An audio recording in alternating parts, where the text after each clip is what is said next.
Tuesday, October 10th. Hello everyone, Brian here. Today we're going to be talking about garlic. I'm going to give an update on how our garlic did this year and what we're going to plant in the coming days.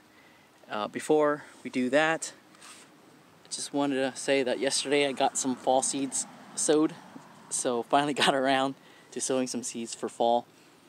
Over there we have our Aleppo pepper, and I keep on calling them Aleppo pepper. They're paprika pepper. That's something that I've wanted to grow for the longest time to make my own paprika. So we have some peppers that are smoked, and when we need them, we'll grind them and we'll use them in our recipe. So that's going to be pretty cool to have. Can't wait to taste the difference between freshly ground paprika versus paprika that's been in a package. I'm sure there's a very subtle difference that if you concentrate hard you can pick up on. So that's our paprika. In this bed, which we'll plant our garlic in, we have some purple cow eye peas that are in here. These pods are dry, so we're gonna pick them and probably make a Vietnamese dessert out of them.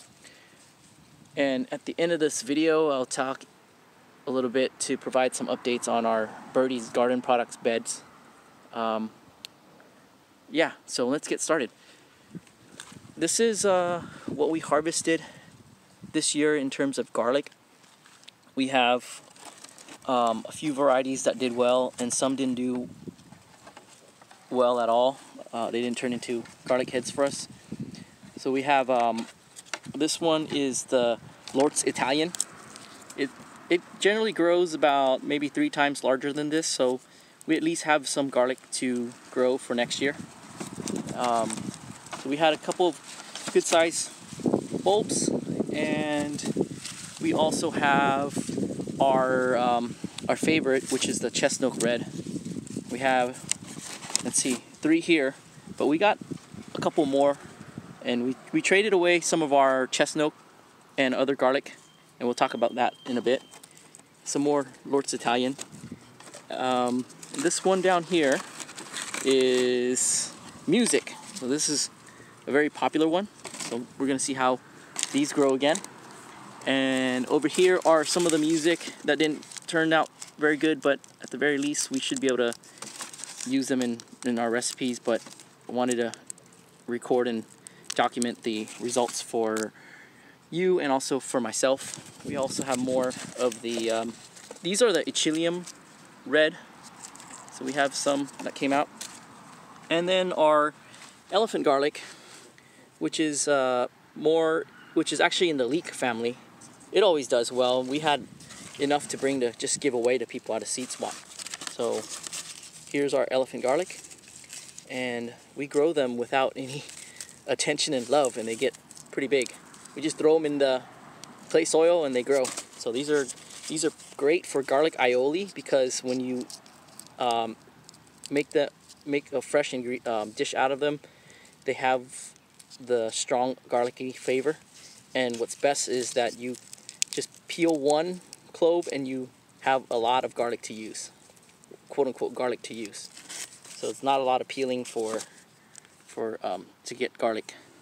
Okay, so in our seed swap we got this Rojo garlic, and then also we have this Cuban purple, and then this is, I believe, well, the grower doesn't know the variety. I believe this is an Italian variety, maybe a purple, probably from the market or the farmer's market.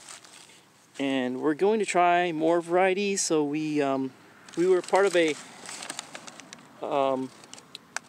carpooling, if you can call it, a bulk order where a bunch of us got together, and to save on shipping, we picked whatever we wanted to grow. And whoops, I guess I'll have to come in and edit out her name. So this blurry stuff on the tag here will be edited out in the video. So we have VCAC that we're trying. So this is what the VCAC looks like. And then we're trying some other ones like Thai Fire. So I like the purple ones. because they have generally when you have color on the plant, that means it has more minerals. So purple, sometimes manganese, iron, all that stuff. So I like the purple ones. They also look pretty as well. And there is, this one is a Georgian Fire. And another one we're growing, oh, here's a Georgian Fire that's not split up. And then the other one, wow, this is pretty big. This is a Romanian Red. So these were divided up prior to everyone getting their share of garlic. So best to keep the bulb intact like this so that the cloves don't dry out. This part here, you don't want this to dry out. So yeah, those are the garlic that we grew, and then these are the garlic that we're growing, and we're going to be putting them in these two beds here. I'd like to bring you along and plant them, but we're short on time this year, so next year we'll plant garlic together. If you'd like to stick around, I'll give you a report on these raised beds here. These are Birdie's Garden products. Raised bed, they are made by an Australian company, and they have a US web portal that you can use if you're in the United States. They're pretty economical, I believe. Right now they're $79 and it's standard shipping, so you can buy one or 10 and it's $10 shipping.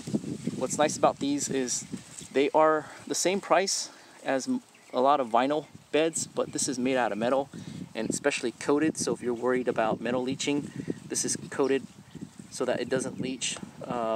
Some fears with the corrugated panel that you can get at a hardware store, there might be some metal leaching.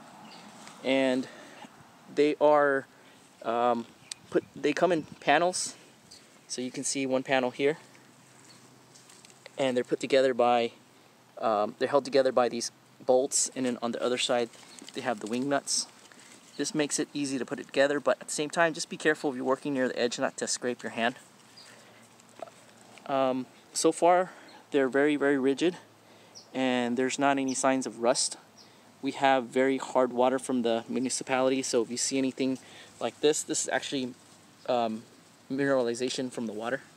And none of the bolts show any rust, so they're well coated. Yeah. One last thing about these is that since they're panels, you can shape them in various shapes. So we chose long and narrow, but if you were to say take one of these horizontal panels, these flat panels, and stick them between these two curved ones, you can change the shape a lot. And those are our garden beds. We'll plant the garlic in here. I think the metal, I'm not familiar with this area, but I think the metal might help us because some of the hard-neck garlics, they need a cold period. So the metal will conduct heat pretty well. So during the cold season, it'll probably be nice and cold in here. Especially since we picked the green color. They have a dark gray that might actually heat the bed up more. So yeah, that's our update today as far as our garlic and what we're planting. And next time we'll probably look at our tomatoes that we're growing a second round of. So here's a quick sneak peek. We may not see these guys again. I want to tell you the story about this plant. This is the Kellogg's breakfast plant that we grew first round, and as the plant got old, its production diminished, so we cut the vine back, and this year we're just trying to cut plants back and leave the roots intact, let them break down and all that stuff. In doing so, it shot out a new plant. We let it grow, and it's making us Kellogg's breakfast tomatoes on the plant. So this one's soft now. We should harvest it. And then the other tomatoes that are ripe, these are tomatoes that were purchased as transplants, and we're growing them, and also some of them are hybrids. So like this one, this is a Beefmaster, and then this is a Carbon Cherokee tomato. Those are the ones that are ripe, and we may not see them in the next video. So we'll end our video here. Thanks for coming out, and until the next video, happy gardening.